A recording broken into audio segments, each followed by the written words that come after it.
இயேசுவே உனக்கு ஞானமாகி விட்டதா? இயேசுவே உனக்கு தேவ பலனாகி விட்டதா? இயேசுவே உனக்கு மீட்பாகி விட்டதா? இயேசுவே உனக்கு பரிசுத்தமாகி விட்டதா?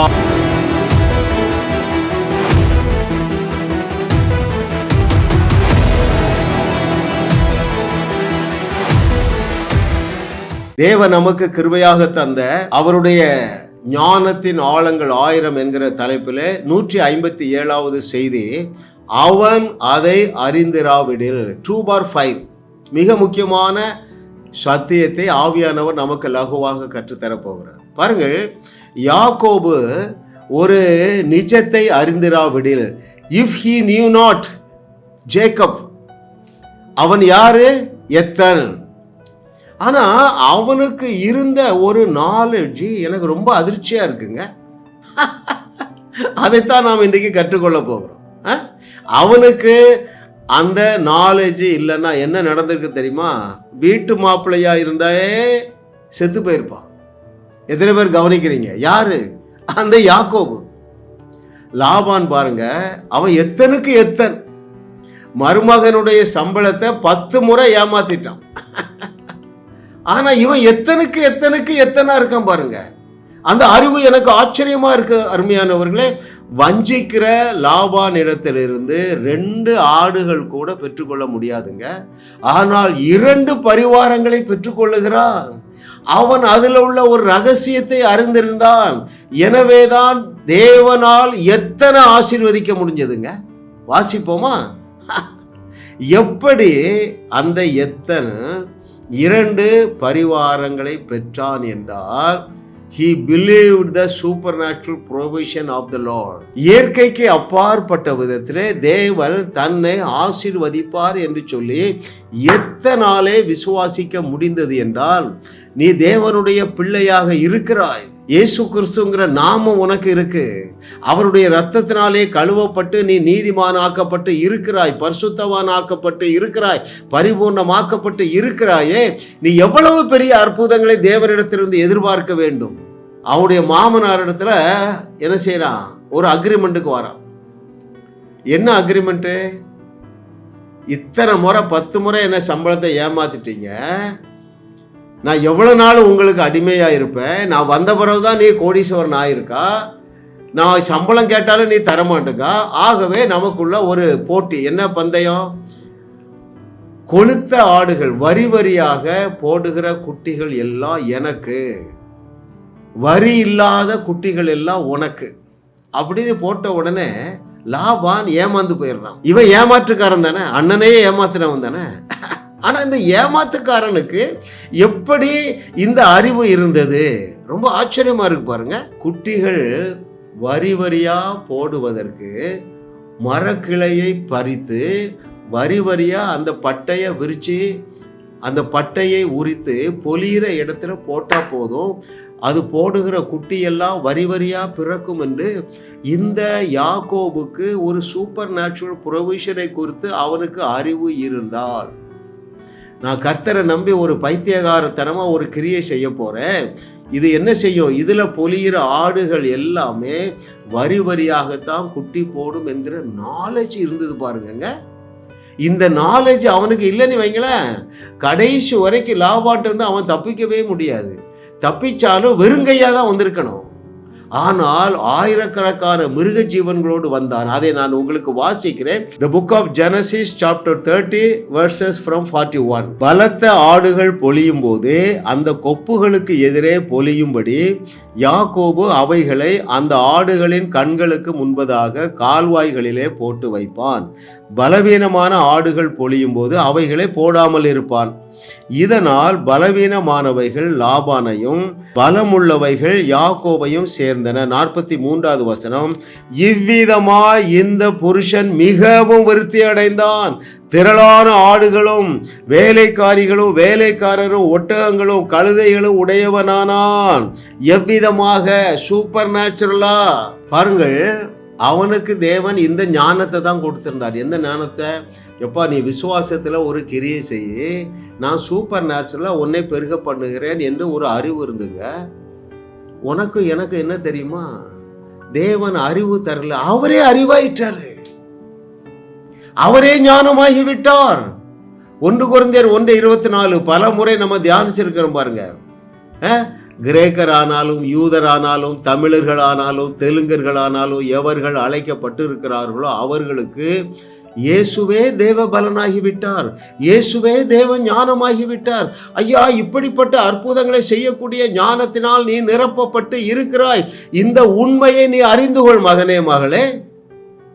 It's very important dearly beloved. இல்லை என்றால் தேவனுடைய வாக்குத்தத்தத்தை தேவனால் உன் வாழ்க்கையிலே நிறைவேற்ற முடியாதுப்பா. ஆண்டவர் என்ன சொல்லியிருக்கிறாரு? ஆபிரகாமுடைய பிள்ளைகளாகிய நமக்கு ஆபிரகாமை போல பூமி தாங்க முடியாத அளவு ஆசீர்வாதங்களை தந்திருக்கேங்கிறாரு. உன்னால எதை பொசஸ் பண்ண முடியல, இன்ஹெரிட் பண்ண முடியல. ஏன்? நீ எல்லாவற்றையும் பிராக்டிக்கலாகவே திங்க் பண்ற. ஆனால் இந்த எத்தனை சூப்பர் நேச்சுரல் ப்ரொவிஷனை பிலீவ் பண்ணானே, உன்னால பிலீவ் பண்ண முடியுமே. ஏன் உன்னால பிலீவ் பண்ண முடியல தெரியுமா? நீ தவறான பிரசங்கத்தை 10 வருஷம் 20 வருஷம் 30 வருஷம் கேட்கிறா. கர்த்தர் நல்லவர் என்று நீ ருசி பார்க்காமலே வாழுகிறா. ஏனென்றால் உன்னால சூப்பர் நேச்சுரல் ப்ரொவிஷனை அறிந்து கொள்ளலை, நீ ஏற்றுக்கொள்ளவில்லை. ஏழ்மையாய் வாழ்றாய், பரிதாபமா வாழ்றாய். இதனால தேவன் என்ன சொல்லுகிறார்? எனக்கு உன்கிட்ட என்னப்பா இருக்கு? நித்தமும் இடைவிடாமல் என் நாமம் உன்னால தூஷிக்கப்படுது. நான் நல்லவன் என்று நீ ருசி பார்க்கவில்லை. ஏன்? நீ சூப்பர் நேச்சுரலா பிலீவ் பண்றதே இல்லை. இன்னைக்கு மனம் திரும்புகிற நாள் அருமையானவர்களே. தேவன் உங்களோடு தெளிவாக பேசி கொண்டிருக்கிறார். ஹல்லேலூயா. பாருங்கள், அநியாயத்தின் மத்தியிலும் தேவனுடைய வாக்குத்தத்தம் உனக்கு நிறைவேறும். என்ன அநியாயம்? அதை வாசிக்கட்டுமா? இந்த லாபான் செய்த அநியாயத்தை நான் உங்களுக்கு வாசிக்கிறேன். Genesis 31, 7, 8 and 9. ஆதியாகமம் 31வது அதிகாரம் 7, 8, 9வது வசனங்கள். உங்கள் தகப்பனோ என்னை வஞ்சித்து என் சம்பளத்தை 10 முறை மாற்றினான். ஆனாலும் அவன் எனக்கு தீங்கு செய்ய தேவன் அவனுக்கு இடம் கொடுக்கவில்லை. 8வது வசனம். புள்ளியுள்ளவைகள் உன் சம்பளமாய் இருக்கும் என்று அவன் சொன்னபோது ஆடுகள் எல்லாம் புள்ளியுள்ள குட்டிகளை போட்டது. கலப்பு நிறமானவைகள் உன் சம்பளமாய் இருக்கும் என்று அவன் சொன்னபோது ஆடுகள் எல்லாம் கலப்பு நிற குட்டிகளை போட்டது. இவ்விதமாய் தேவன் உங்கள் தகப்பனுடைய ஆடுகளை எடுத்து எனக்கு தந்தார். ஹல்லேலூயா, ஹல்லேலூயா, ஹல்லேலூயா. இந்த சூப்பர் நேச்சுரல் ப்ரொவிஷனை குறித்து யாக்கோபுக்கு நாலேஜ் இல்லைன்னு வைங்களேன். தேவனாலே அவனுக்கு உதவி செய்ய முடியாதுங்க. எத்தனை பேர் கவனிக்கிறீங்க?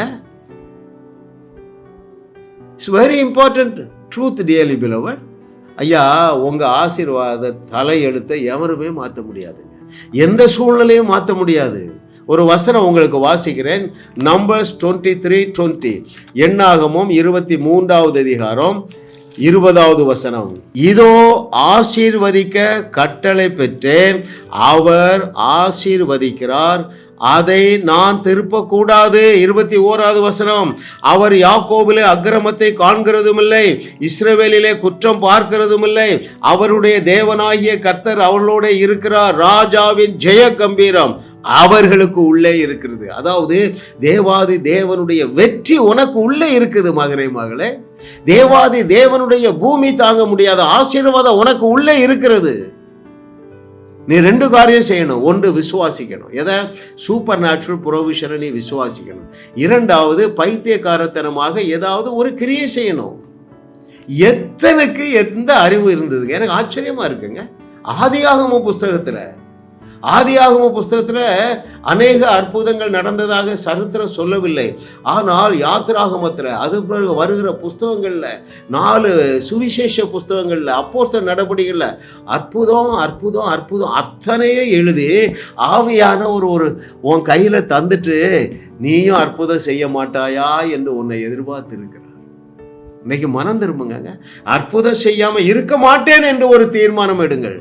தண்ணீரை போல் அற்புதங்கள் தாராளமாய் செய்திடுவாய், எண்ண முடியா வியாதிகள் விலகும், எண்ணில் அடங்கா நன்றி ராஜா, கிருபையிலே பெருகி பெருகி வையகத்தை வாழ வைப்பாய். ஹல்லேலூயா, ஹல்லேலூயா.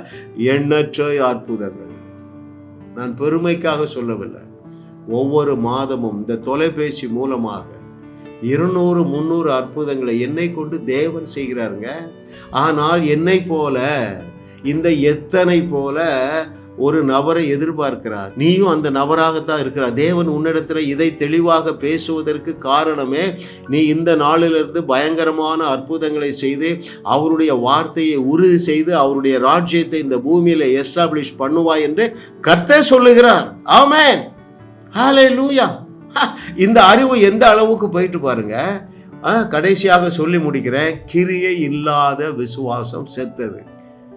என்னுடைய செய்திகளை 100-200 செய்திகளை கேட்டவர்கள் நீங்கள் அடுத்த ஸ்டெப்பு வைங்க. நல்ல விசுவாசத்தில் வந்துட்டீங்க. ஒரு சிலர் பயங்கரமான அற்புதம் செய்ய ஆரம்பிச்சிட்டீங்க. ஒரு சிலர் மரித்தோரை உயிரோடையும் எழுப்பியிருக்கிறீர்கள். ஆனால் அநேகர் உங்கள் விசுவாசத்திலே கிரியையிலே நீங்கள் காட்டவில்லை. ஒரு வசனம் உங்களுக்கு வாசிக்கிறேன். அங்கே யாக்கோபு 2வது அதிகாரம் 17வது வசனம். யாக்கோபு 2வது அதிகாரம் 17 மற்றும் 20வது வசனங்கள். இப்படியே விசுவாசமும் கிரியைகள் இல்லாதிருந்தால் தன்னில் தானே செத்ததா இருக்கிறது. விசுவாசம் செத்தது எப்போ? நீ பைத்தியக்காரத்தனமாக விசுவாசத்தில் எதையாவது ஒன்றை செய்யவில்லை என்றால் it has no power, 0 power ஆயிடுது, செத்ததுன்னு சொல்லியிருக்கு. 20வது வசனம் வாசிக்கிறேன். வீணான மனுஷனே, கிரியைகள் இல்லாத விசுவாசம் செத்தது என்று நீ அறிய வேண்டாமா? எவ்வளவு பெரிய மேட்டருங்க. ப்ராக்டிக்கலாக உங்களுக்கு சொல்கிறாங்க. ஒருவேளை அன்றைக்கு இந்த பட்டையை உரித்து கொப்புகளை போடுறான், வரி வரியாக குட்டி போடலைன்னா என்ன? ஒன்றுமே ஆயிருக்காதுங்க. எத்தனை பேர் புரியுதுங்க? திரும்ப அவன் அட்டெம்ப்ட் பண்ணியிருப்பான் இன்னொரு காரியத்தை. ஐயா, பைத்தியமாய் தோன்றுகிற விசுவாச கிரியைகள் தான் பைபிளில் நிறைஞ்சிருக்கு. எத்தனை பைத்தியக்காரத்தனமான கிரியை சொல்லணும்? இயேசு கிறிஸ்து எச்சியை வைக்கிறாருங்க. கண்ணை திறக்கிறதுக்கு எச்சியில் சகதியை உண்டாக்கி அவன் கண்ணில் பூசுறான். ஏதாவது மீனிங் இருக்கா? நம்முடைய சட்டசபையிலே நம்முடைய சபாநாயகர் முழங்கினார் பாருங்க, ஆராய்ந்து முடியாத பெரிய காரியங்கள், எண்ணி முடியாத அதிசயங்கள். ஐயா, அவருடைய ப்ரொவிஷன்ஸை, அவருடைய அதிசயங்களை ஆராயவும் முடியாது, எண்ணவும் முடியாது. அப்படியே ஏற்றுக்கொள். ஏற்றமிகு வாழ்க்கை வாழ்வாயே மகனே, மகளே. தேவன் உன்னை நம்பி இல்லையா? 4வது, இந்த எத்தனை இடத்திலிருந்து நான் கற்றுக்கொள்ள வேண்டிய பாடம் என்ன தெரியுமா? தேவன் தான் சொன்ன வாக்கு தத்தத்தை அல்லது உடன்படிக்கையை அல்லது அவருடைய வார்த்தையை அவர் மாற்றிக்கொள்ளவே மாட்டார். எத்தனைக்கு எவ்வளவு பெரிய வார்த்தை சொன்னார், வாசிக்கவா? அங்கே ஆதியாகமம் 28வது அதிகாரம் 13வது வசனம். சில வசனங்களை நான் அடிக்கடி வாசிக்கிறேன், பொறுமையாக வாசிக்கிறேன், நானே வாசிக்கிறேன். ஏன் தெரியுமா? உங்கள் மனக்கண்கள் திறக்கப்பட வேண்டும் என்கிற ஒரே ஒரு காரணத்திற்காகத்தான். 13, 14, 15 அங்கே எத்திட்டு ஓடுறான். ஏசாவை ஏமாத்திட்டு ஓடுற வழியில் ஒரு இடத்துல படுத்திருக்கான். அதற்கு மேலாக கர்த்தர் நின்று, நான் உன் தகப்பனாகிய ஆபிரகாமின் தேவனும் ஈசாக்கின் தேவனுமாகிய கர்த்தர், நீ படுத்திருக்கிற பூமியை உனக்கு உன் சந்ததிக்கும் தருவேன். உன் சந்ததி பூமியின் தூளை போல் இருக்கும். நீ மேற்கேயும் கிழக்கேயும் வடக்கேயும் தெற்கேயும் பரம்புவாய். உனக்குள்ளும் உன் சந்ததிக்குள்ளும் பூமியின் வம்சங்கள் எல்லாம் ஆசீர்வதிக்கப்படும். நான் உன்னோட இருந்து நீ போகிற இடத்திலெல்லாம் உன்னை காத்து இந்த தேசத்துக்கு உன்னை திரும்பி வர பண்ணுவேன். நான் உனக்கு சொன்னதை செய்யும் அளவும் உன்னை கைவிடுவதில்லை. எந்த அளவுக்கு சொல்லிட்டார் பாருங்க. நீ பயந்தாங்கொள்ளிடா, நீ ஓடுறா, ஆனா உன் கூட இருந்து உன்னை பெரிய ஆளாக்கி திரும்ப இங்க கொண்டு சேர்க்க வரைக்கும் நான் உன்னை விட்டு விலகுவதும் இல்லை, உன்னை கைவிடுவதும் இல்லை என்று சொல்லுகிறார். இன்றைக்கு உங்களுக்கு தேவனுடைய வார்த்தை என்ன வருகிறது தெரியுமா? இயேசு கிறிஸ்து சொன்னார், நீங்கள் நான் செய்ததையே செய்வீர்கள், இதை விட பெரிய கிரியைகளை செய்வீர்கள். கர்த்தர் சொல்லுகிறார், இப்பொழுது உன்னை பார்த்து சொல்லுகிறார், மகனே மகளே, உன்னை கொண்டு நான் செய்ததை விட பெரிய கிரியைகளை செய்யும் வரைக்கும் உன் கூடையே டிராவல் பண்ணுவேன்.